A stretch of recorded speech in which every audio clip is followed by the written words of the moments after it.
The scream of a raven cut through the cold air like a warning no one wanted to hear. Its shadow flashed across the forest floor as it circled above a narrow valley, crying out again and again, as if trying to wake the mountain itself. Below the dark bird, the pine trees stood frozen in the pale morning light, their branches trembling in a wind that carried something sharp, something hungry. And in that uneasy stillness, a young bear cub tumbled out from behind a fallen log, unaware that danger was already watching him from somewhere beyond the trees. But the story didn't start with fear, just moments earlier. The valley had been peaceful, almost dreamlike. Dawn spilled across the mountains like warm paint, pouring golden light over the tall pines and soft carpets of moss. Mist drifted between the trunks, moving slowly as if it didn't want to disturb the quiet morning. A tiny brown bear cub, barely old enough to understand the world, played in a cluster of ferns. He swatted at beetles, chased drifting leaves, and rolled onto his back so the new sun could warm his belly. In his mind, every sound was a friend, every smell a puzzle, and every moment a small adventure. His mother stayed close, never more than a few steps away. She was a large brown bear with thick fur the color of old earth and eyes as deep as the river stones. Strength lived in every part of her body, yet she moved with a surprising gentleness. She pushed aside fallen branches looking for roots and berries, but her ears twitched at even the softest noise. She listened to her cub more than the forest, and she listened to the forest more than herself. Experience had shaped her into a quiet guardian, always alert to things her cub didn't yet understand. The forest hummed with life. Birds shifted on high branches, shaking drops of dew onto the grass below. A squirrel scolded the cub from a stump, tail flicking angrily as he climbed clumsily toward it. Somewhere far off, the river grumbled as it scraped past cold boulders. The breeze carried the scent of pine sap, damp soil, and the sweetness of early berries. It was the kind of morning that made the valley feel endless and safe, a place untouched by the harder parts of nature. And the cub believed it. He darted between ferns that reached up to his chin, snapping them with clumsy paws. Sunlight caught in his fur, turning it almost copper as he spun and tripped and got up again. Every few seconds, he looked back at his mother, as if checking that she was still the center of his world. She always was. And each time he turned, she lifted her head to meet his eyes, giving a soft grunt that meant "I'm here. Go play." But even in that gentle moment, something felt out of place. The ravens were flying too low, not gliding for fun or food, but circling like scouts searching for trouble. Their wings cut sharp, fast arcs through the air, as if urgency lived in their bones. The mother bear paused and lifted her head, watching them. Her nose twitched, her ears tilted forward. The breeze brushed against her face from the north, and with it came a scent she did not like, the faint musk of wolves. Not one, not two, many. She didn't panic. She didn't need to. Panic made mistakes, and mistakes were something she could never allow with such a young cub beside her. The cub didn't notice the change in her posture. He had discovered a patch of mushrooms and was pawing them into the air, delighted by the way the spores puffed like tiny clouds. He let out a playful growl, a small thunderclap from a tiny chest. His voice echoed through the trees, bouncing between trunks like a spark running along dry wood. That sound, innocent as it was, carried into the valley in a way that made the mother bear tense. Another breeze drifted through the forest, cooler this time, threading between the pines like a whisper. Along with it came the distant, faintly hollow sound of a howl. It wasn't loud, it wasn't close, but it carried a message older than memory. The wolves were moving. The mother bear stepped toward her cub, brushing aside bushes with her heavy shoulders. She gave a deeper, firmer grunt, not a warning, but the kind of call that told him to stay near. The cub paused, blinking up at her with wide brown eyes. He didn't understand the danger, but he felt her seriousness, and he waddled toward her, leaning against her massive leg for comfort. For a few minutes, the forest quieted again, as if holding its breath. But the silence wasn't peaceful this time. It was the kind of stillness that comes before lightning strikes or windstorms break open the sky. Even the birds seemed to sense it. They shifted higher in the branches. They watched the shadows on the forest floor. They waited. The mother bear studied the wind again. The scent was stronger now, fresh, cold, and edged with hunger. Wolves always appeared in winter, But this year had been harsher than most. Prey had moved lower into the valley, snow had come early, and the pack was bold enough to travel where bears still lived. She did not fear wolves the way smaller animals did, but she respected them. A pack was a force. A pack was smart. A pack could tear apart even the strongest creature if it was desperate enough. And winter had made them desperate. She nudged her cub to her side and began to guide him toward a thicker part of the forest. The trees there grew close together, forming natural walls with their roots and fallen trunks. She knew the safe paths well, the ones her own mother had shown her years before. But the cub resisted, wanting to play instead of walk. He nipped gently at her fur, squeaking in protest. As if asking why the game had stopped, she nudged him again, firmer this time.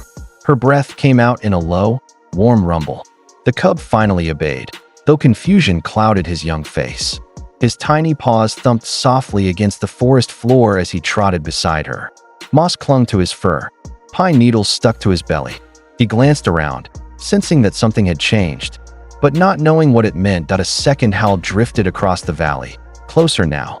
The ravens went silent. The mother bear stopped and lifted her head high, scanning the far ridge. For a moment, nothing moved. Then a faint shape appeared between the trees. Just a shadow, just a blur. But enough for her to know the truth. The wolf pack had arrived. She lowered her head and placed her body between the shadow and her cub. Her muscles tightening, her breath deepening, her heart rising like a tide. And as the cold morning light slipped across her fur, the peaceful valley that had seemed so endless just minutes earlier suddenly felt too small, too thin, and too fragile to hold what was coming next. The calm was ending. The storm had already begun. The cub's scream ripped through the valley before the mother bear even knew he was gone. It was a thin, cracking sound, pure fear, sharp enough to slice through wind and distance. For one frozen heartbeat, the forest fell silent. Then she spun around, her massive head snapping toward the echo. Her cub was not beside her. His small footprints led away from the safer ground and toward the dark line of the ravine. Everything inside her turned to fire. Just minutes earlier, the world had felt safe enough for her to relax. She had paused beside a fallen tree, its trunk split open by last winter's storms. Rotten wood crumbled softly under her claws as she searched for beetles hidden in the cracks. The cub had been playing close by, pawing at a tangle of vines and squeaking in frustration when they wrapped around his legs. She had checked on him again and again, keeping him in the corner of her vision.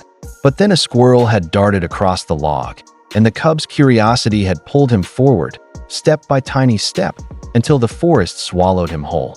She had only looked down for a moment. A single moment. Now he was gone. She barreled after his tracks, smashing through undergrowth so hard that leaves spun in the air behind her.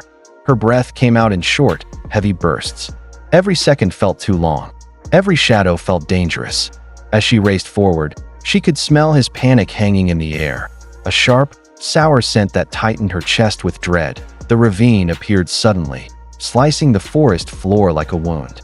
It was narrow and dark, with jagged walls that leaned inward, trapping sound and scent in strange, twisting ways. The cub would not understand how echoes behaved here. He would not know how easily predators could corner him. The mother bear climbed down the incline, dirt sliding beneath her paws. The deeper she went, the colder the air became. Mist clung to the rocks, making the ground slick. She stopped halfway and listened. That was when she heard them. Soft steps, slow breathing, bodies shifting in the shadows. Wolves. Her heart thudded so hard she felt it in her throat. She lunged forward, pushing herself through the narrow passage until the walls scraped against her sides. Her cub's scent grew stronger, and with it, the scent of wolves. Fresh, sharp, alive. She knew what a hungry pack could do. She knew how quickly they could strike. When she rounded the final bend, the world ahead of her exploded into a nightmare. Her cub had been driven against a wall of rock, trapped between two broken ledges.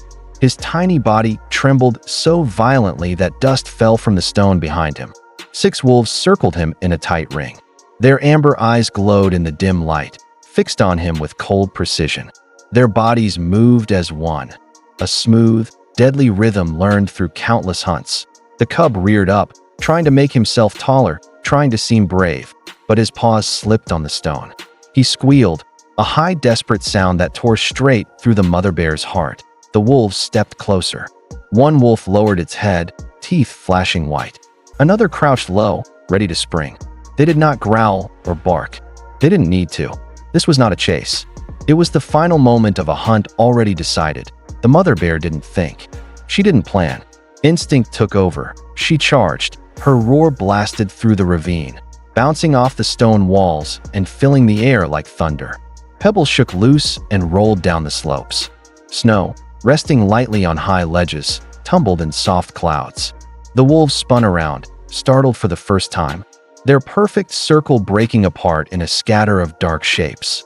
But they did not run. They regrouped almost instantly, spreading out, forming a wide half-ring around her. Their leader, a tall gray wolf with scars along his muzzle, stepped forward, shoulders stiff, tail raised high. His ribs showed through his fur.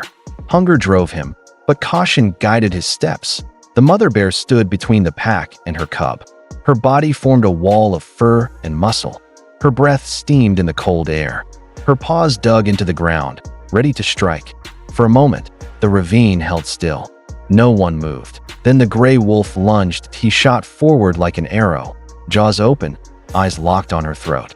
She swung her paw with the force of falling timber, barely missing him as he snapped back.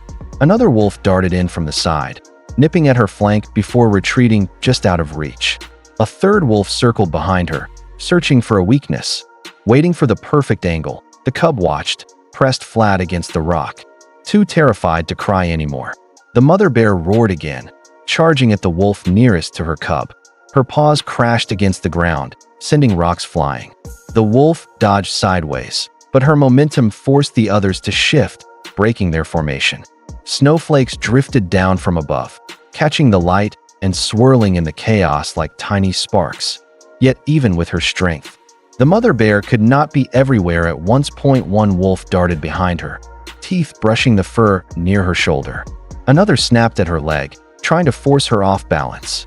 They moved like shadows, quick, clever, silent. She spun and swiped, but they slipped away again, reshaping the circle, closing in tighter. For the first time, fear crawled up her spine. They were not fighting her head-on. They were waiting for her to tire. Her muscles burned. Her breath grew heavy. She glanced back at her cub, small, shaking, trapped, and something inside her hardened. Fear melted into fury. Weakness became fire.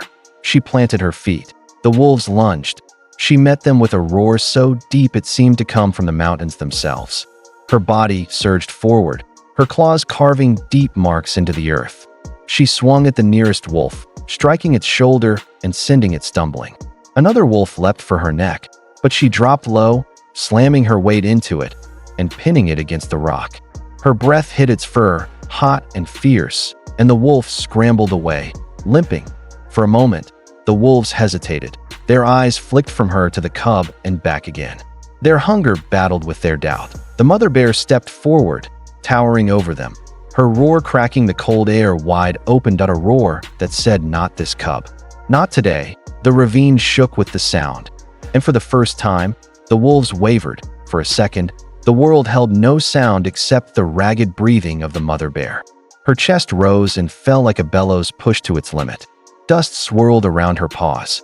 The wolves had formed their final line, teeth bared, bodies low, eyes blazing with the cold hunger that comes only when desperation takes over. They were ready for the final charge, and she, bleeding, exhausted, barely standing, was ready to face it. But she did something no one expected. Instead of launching herself at them, instead of meeting their fury with her own, the mother bear twisted her massive body sideways and pressed her shoulder into the jagged ravine wall. Stones cracked beneath her weight. Pebbles rained down. She pushed harder, digging her claws deep into the earth, grinding her muscles until they trembled. Behind her, a narrow space appeared, a thin passage squeezed by her own body. The wolves stopped, confused. For the first time that night, doubt flickered across their eyes. The tiny cry broke through the dust. The cub, trembling, scrambled toward the gap his mother had created. His paws slipped on the loose stones, but he pushed himself onward, squeezing through the space behind her and climbing toward the safety above. The mother didn't turn. She didn't look back. She didn't need to. Every part of her was focused on the wall of predators before her. The lead wolf lunged. She took the hit like a boulder takes the force of a river. The impact shook her entire frame, but she held. Her paws dug deeper. Her back pressed harder into the rock. The wolf stumbled away, surprised that she didn't fall. Another wolf tried, then a third. Each time, they slammed into her, trying to drive her down, trying to open her side so they could rush past and reach the cub. But the mother bear refused to move an inch. Her growls rumbled from deep inside her chest, low, broken, but filled with a power that made even the bravest wolf hesitate. Above them, tiny stones clattered as the cub climbed. He looked back once, his dark eyes wide with fear, watching his mother's body shudder under each blow. But he kept going. She had chosen her strategy for one reason: to make sure he reached the light. Down below, the wolves grew frustrated. They circled, they leaped, they clawed. But the mother bear had become something else, an unmoving shield, a living wall of strength and pain and fire. Her breaths came slower now, but each one carried a message. Not one step past me. Not one breath of harm for my child. The wolves sensed her resolve like a physical force. The ravine, once alive with snarls, began to grow tense, and still point one wolf backed away, tail lowered. Another followed, panting, sides heaving. Their confidence wavered. They had faced prey that ran, prey that fought, prey that fell, but never prey that turned its own body into a barrier, choosing protection over blood. Finally, the lead wolf snarled in frustration and stepped back, shaking dust from its fur. It paced once, twice, then let out a sharp bark, an order. One by one, the pack retreated into the trees, shadows melting into deeper shadows, until only the sound of their fading paws remained. Silence returned to the ravine. The mother bear stayed against the wall for several long breaths, making sure they were truly gone. Then, slowly, she pushed herself away from the stone. Her legs wobbled beneath her, but she forced them to carry her upward. Every step felt like lifting a mountain, but at the top waited something stronger than her exhaustion. Her cub. He met her halfway, stumbling toward her with soft whimpers. The moment their fur touched, the mother exhaled, a long, tired gust of air that carried hours of fear and fierce bravery. The cub pressed his face into her chest, his body shaking. She lowered her head and nudged him gently, licking the dust from his ears, checking every part of him to be sure he was unharmed. Only when she was certain did her body finally relax. They stood together in the fading light, surrounded by pine needles that shimmered with the last traces of sunset. The valley below glowed purple and gold, as if the mountains themselves were sighing after the long tension of the day. The mother lowered herself onto a soft patch of ground beneath the whispering pines. The cub curled against her belly, paws tucked tight, his breathing slowly evening out. Each time his tiny body trembled, she pulled him closer with her foreleg until he felt safe enough to be still that a chill breeze rolled down from the mountains, carrying the clean scent of snow and stone. Owls called faintly from distant branches. Far below, the ravine lay quiet, holding the memory of the battle that had nearly broken them both. The mother bear lifted her head and looked at the horizon. The first stars blinked awake, small and bright, scattered across a darkening sky. She blinked slowly, letting the exhaustion settle, but her eyes never fully closed. She stayed half awake, half dreaming, listening to every sound, every shift of wind that might hint at danger. But the wolves did not return. The land had softened. The night belonged to peace again. As the cub drifted into sleep, a final thought seemed to pass through the quiet forest, a truth older than the mountains, older than the wolves, older than the trail of paw prints leading to this moment. Love in the wild is not spoken. It is not gentle words or warm promises.